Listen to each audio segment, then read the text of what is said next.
बिस्मिल्लाहिर्रहमानिर्रहीम। अस्सलाम वालेकुम। आज 8 जनवरी बरोज़ जुम्मा हम बात करेंगे 4 अहम केसेस के हवाले से और साथ हम बात करेंगे मरीम नवाज़ ने आज प्रेस कॉन्फ्रेंस की है कराची में और उनसे 2 सवालात पूछे गए हैं और उन दोनों सवालात का जवाब नहीं था। और मरीम ने जो आधा घंटा प्रेस कॉन्फ्रेंस की थी और जो ड्रामेबाजी की थी वो 2 सवालों ने ही उसकी ड्रामेबाजी उठाकर फेंक दी।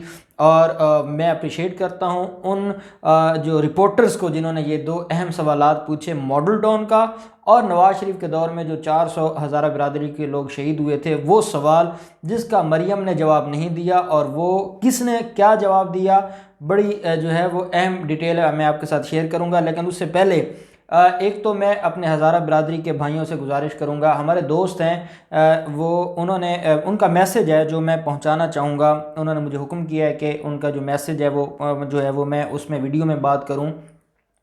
फ़ौरन हमारे मुख्तलिफ़ मुल्कों से अहले तशरीफ़ भाइयों ने जो है वो मैसेजेस किए हैं और उनका ये कहना है कि हज़ारा के जो बहन भाई हैं उनसे हमारी ये गुजारिश है कि आप जो है ये जो शुहदा हैं इनको दफना दें। इतने दिन शुहदा को रखना ये मैयतों की जो है ये एक तरह की जो है वो तकद्दुस के ख़िलाफ़ है और अल्लाह और उसके रसूल के इरशादात के ख़िलाफ़ है। तो उनका ये कहना था कि ये मैं मैसेज जो है वो पहुँचाऊँ। तो हमारी भी पूरी कौम की यही गुजारिश है कि ये जो मामला है मुज़ाकरात होते रहेंगे, मुतालबात आते रहेंगे और कातलों के ख़िलाफ़ एहतजाज जारी रहेगा, लेकिन जो मैयतों की हद तक मामला है उसको जो है वो ज़रूर देखना होगा। अब हम बात कर लेते हैं, पहले मैं आपको बता दूं आज जज Arshad Malik video scandal case की भी समाअत थी इस्लामाबाद हाई कोर्ट में, वो भी मैं आपके साथ शेयर करूँगा। साथ जो सदारती रेफरेंस है सेनेट के हवाले से वो समाअत के लिए मुकर्रर हुआ है और 11 जनवरी को दिन 1 बजे उसके ऊपर समाअत होगी। और सुप्रीम कोर्ट ने ना सिर्फ अटारनी जनरल ऑफ पाकिस्तान को आज नोटिस जारी किए हैं बल्कि जो तमाम सूबाई जो असम्बलीज़ हैं उनके जो असम्बलीज़ के जो हेड्स हैं, जिनको जो स्पीकर्स हैं, उनको जो है वो नोटिस जारी किए गए हैं। एडवोकेट जनरल्स को नोटिस जारी किए गए हैं और चेयरमैन और सेनेट और स्पीकर कौमी असम्बली को भी नोटिस जारी किए गए हैं। 11 जनवरी दिन 1 बजे इसके ऊपर समाअत होगी। साथ जो एक और मामला है और वो मामला है शाहरुख जतोई की जो अपील है। शाहरुख जो जतोई है वो मामला आपको पता होगा, जब ये शाहरुख जतोई को पहले जो है वो बरी कर दिया जाता है, फिर उनके ख़िलाफ़ सो मोटो लिया जाता है और उनको जो है फिर उम्र कैद की सज़ा होती है सिंध हाई कोर्ट से, और सिंध हाई कोर्ट की उम्र कैद की सज़ा के ख़िलाफ़ वो अपील करते हैं यहाँ पर सुप्रीम कोर्ट में, और उस पर अब 11 जनवरी को समाअत के लिए वो मुकर्रर है। जो शाहरुख जतोई हैं उनका ये कहना है कि उनकी जो उनको उम्र कैद की सज़ा सुनाई गई ये बिल्कुल गलत है और इसको ख़त्म होना चाहिए। और इस सिलसिला में जस्टिस मकबूल बाकर साहब की सदारत में ये मामला जो है वो 3 रुकनी बेंच इसके ऊपर सुनेगा, अपीलों के ऊपर समाअत होगी। साथ शहबाज शरीफ की आज दरख्वास्त थी और शहबाज शरीफ की दरख्वास्तों के ऊपर भी समाअत हुई, उसको भी हम बात करेंगे।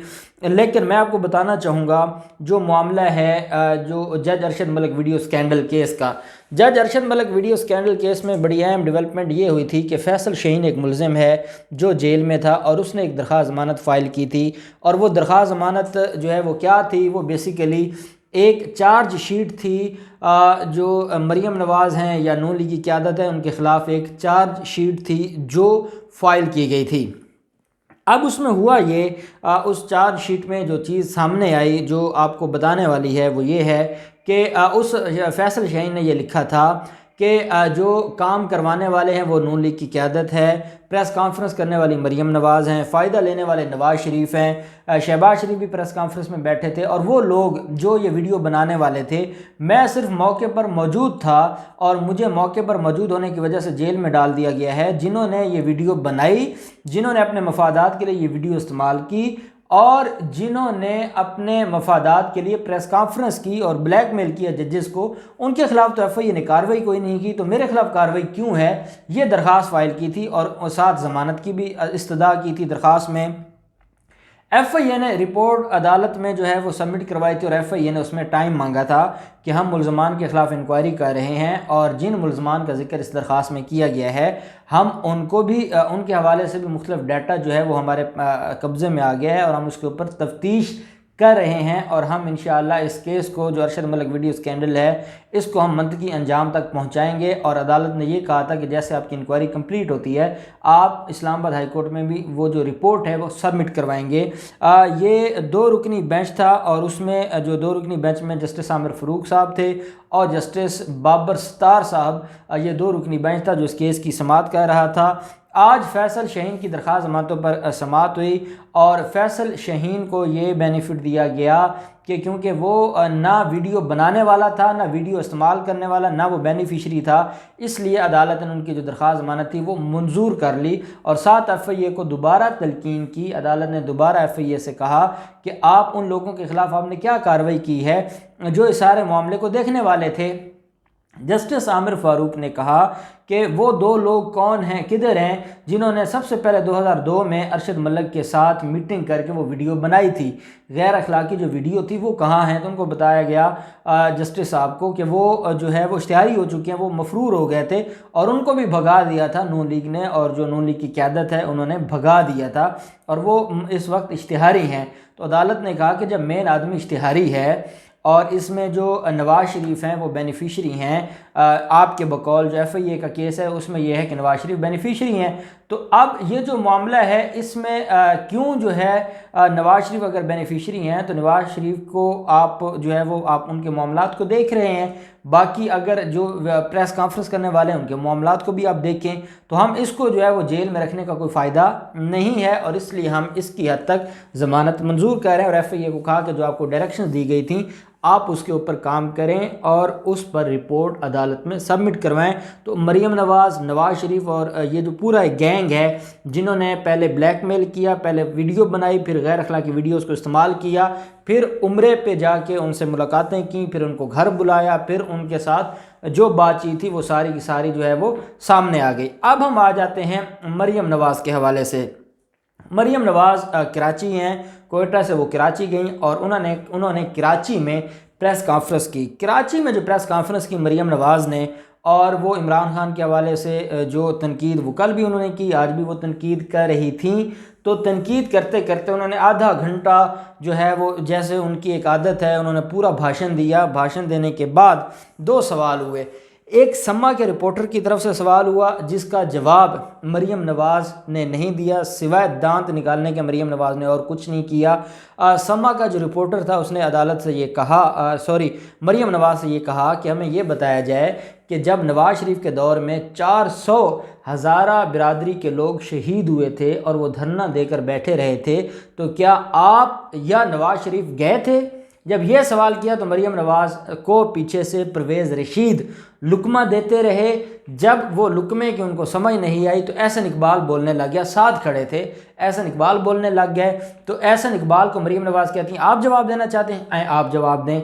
मरीम पीछे हो गई, एहसन इकबाल आगे आ गए और वो बेतुकी बातें करने लग गए और जो है वो गलत जो फैक्ट्स एंड फिगर्स हैं वो बताने लग गए और मरीम नवाज़ पीछे खड़ी होके मुस्कुरा रही हैं। हालांकि उनको तो शर्मिंदा होना चाहिए था कि आज जिस इशू के ऊपर वो सियासत कर रही हैं और आज इस इशू के ऊपर वो मामलात को ख़राब करने की कोशिश कर रही हैं और जो बदकिस्मती से हमारे मुल्क में जो है वो दहशतगर्दी दोबारा से सर उठाने की कोशिश कर रही है, और बजाय इसके कि जो हमारे जो सियासी लोग थे वो इन मामलात को समझते, वो इसको और हवा दे रहे हैं और वो इस आग को मज़ीद जो है वो मज़ीद तेज़ करना चाहते हैं, सिर्फ बुग़्ज़ इमरान में और बुग़्ज़ फ़ौज में। जब इस सवाल का जवाब भी उनसे ना दे पाया तो साथ एक और मीडिया के रिपोर्टर हैं, उन्होंने सवाल किया और उन्होंने कहा कि मॉडल टाउन का जो केस हुआ था उसमें भी आप गई थी शहीदों के घरों में और उनसे इज़हार यकजहती के लिए। तो मरीम नवाज़ ने इस सवाल को तो बिल्कुल जवाब ही नहीं दिया और उसने कहा अगला सवाल। तो दोबारा उस रिपोर्टर ने पूछा कि जो मॉडल टाउन में लोगों को शहीद किया गया था आज आप उसकी मजम्मत करती हैं? मरीम नवाज़ ने कहा अगला सवाल। फिर जो है वो जो रिपोर्टर थे उनको जाके किसी ने भी, जो पीछे खड़े थे क्योंकि रिपोर्टर की जो है वो फेस नज़र नहीं आ रहा था, दोबारा उसको किसी ने पीछे खींचा और उसके बाद उस सवाल से भी मरीम नवाज़ की जान छूटी। तो मरीम, अब वो मामला, वो दौर चला गया है कि जब आप लोगों को ब्लैकमेल करते थे, जब आप लोगों को जो है वो अपने मकासद जो है वो सियासी मकासद पूरे करते थे। अब जो कौम है आपको पता है यूट्यूबर्स के ख़िलाफ़ आजकल बड़ी तकलीफ़ है जो हामिद मीर इस तरह के लोगों को। उसकी वजह यह है कि इनकी जो सड़ी हुई बातें थीं, बग़ैर रिसर्च के और बग़ैर किसी बात के ये घंटा घंटा बैठ कर तकरीरें करते थे, और ये अपने आप को मीडिया के कुछ लोग जो है वो अपने आप को फ़िरौन समझते थे कि हम जो चाहेंगे कौम को का माइंड बनाएंगे, और वो अपने आप को सारा कुछ समझते थे। अब जब नौजवान यूट्यूबर्स ने काम शुरू किया और वो जो ओरिजिनल फैक्ट्स हैं वो बताना शुरू कर दिया, तो उसके ऊपर फिर आपने देखा कितने आजकल आग बगोला हैं। और हम फवाद चौधरी का भी शुक्रिया अदा करते हैं कि उन्होंने जो यूट्यूबर्स हैं उनको डिफेंड किया है। और डेफिनेटली हम ना किसी से कुछ लेते हैं ना देते हैं, और सिर्फ ये है कि जो बेहतर समझते हैं, जो हमारा ज़मीर जिस चीज़ की इजाज़त देता है उसके ऊपर हम बात करते हैं। और हम आज़ाद शहरी हैं, जैसे जो फ्रीडम ऑफ स्पीच का जो अख्तियार वो मरीम नवाज़ के पास है, वो मौलाना के पास है, वो बिलावल के पास है, वही फ्रीडम ऑफ स्पीच का अख्तियार हमारे पास भी है। और हम भी कोशिश करते हैं कि जो हमारे पास इंफॉर्मेशन है वो आप तक पहुंचाएं। तो मैं समझता हूँ आज जो मीडिया ने पोस्टमार्टम किया है मरीम नवाज़ के ड्रामों का, वो इंतहाई शानदार है। और अगर इस तरह मीडिया के लोग बोलने लग जाएं और रिपोर्टर्स बोलने लग जाएं तो हम भी उनको अप्रिशिएट करेंगे, पूरी कौम उनको अप्रिशिएट करेगी, और हम ऐसे लोगों के साथ खड़े होंगे। हम सिर्फ उन लोगों के ख़िलाफ़ हैं जो लिफाफा लोग हैं, जो बग़ैर दलील के बेतुकी बात करते हैं और सिवाय इल्ज़ाम के उनको कुछ नहीं आता। हम उन लोगों के ख़िलाफ़ हैं। अब देखते हैं इन सारे मामलात में क्या डेवलपमेंट होती है। जो भी डेवलपमेंट होगी हम आपके साथ शेयर करते रहेंगे। अल्लाह पाक पाकिस्तान का हामी नासिर हो। बहुत शुक्रिया। अल्लाह हाफिज़। पाकिस्तान जिंदाबाद।